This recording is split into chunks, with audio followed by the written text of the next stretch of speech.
आजादी के 75 साल पूरे होने पर संसद का सत्र नए भवन में आयोजित करने की मोदी सरकार की योजना पर ग्रहण लगता नजर आ रहा है। नए संसद भवन के निर्माण को लेकर सुप्रीम कोर्ट ने सोमवार को सख्ती दिखाते हुए कहा कि सेंट्रल विस्टा परियोजना का विरोध करने वाली लंबित याचिकाओं पर जब तक कोई फैसला न सुनाया जाए तब तक सेंट्रल विस्टा प्रोजेक्ट के तहत कोई निर्माण या कुछ भी तोड़फोड़ नहीं होनी चाहिए और न ही कोई पेड़ काटा जाना चाहिए।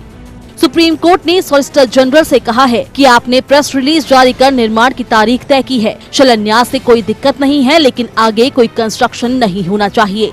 अदालत की सख्ती से केंद्र सरकार झुक गई है। केंद्र ने अदालत से कहा है कि हम 10 दिसंबर को केवल शिलान्यास करेंगे। सॉलिसिटर जनरल ने कहा कि निर्माण, तोड़फोड़ या पेड़ नहीं काटे जाएंगे।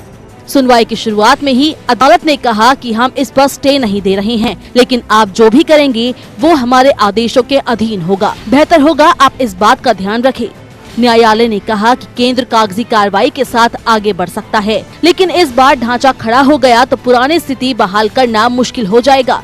दरअसल संसद का नया भवन 6400 वर्ग मीटर क्षेत्र में होगा और इसका निर्माण कुल 971 करोड़ रुपए की लागत आने का अनुमान है। नए संसद भवन में एक विशाल संविधान कक्ष होगा जिसमें भारत की लोकतांत्रिक धरोहर को प्रदर्शित किया जाएगा। इसके साथ ही सांसदों के लिए एक लॉन्ज होगा, उनके लिए पुस्तकालय, विभिन्न समितियों के कक्ष, भोजन कक्ष और पार्किंग क्षेत्र होगा। इस भवन के लोकसभा कक्ष में 888 सदस्यों के बैठने की क्षमता होगी, जबकि राज्यसभा कक्ष में 384 सदस्य बैठ सकेंगे। ये भविष्य में दोनों सदनों के सदस्यों की संख्या में बढ़ोतरी किए जाने की संभावना को ध्यान में रखते हुए किया जा रहा है।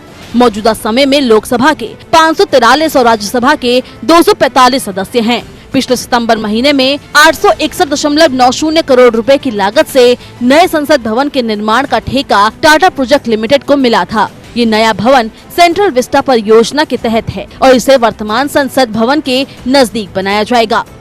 Bureau report.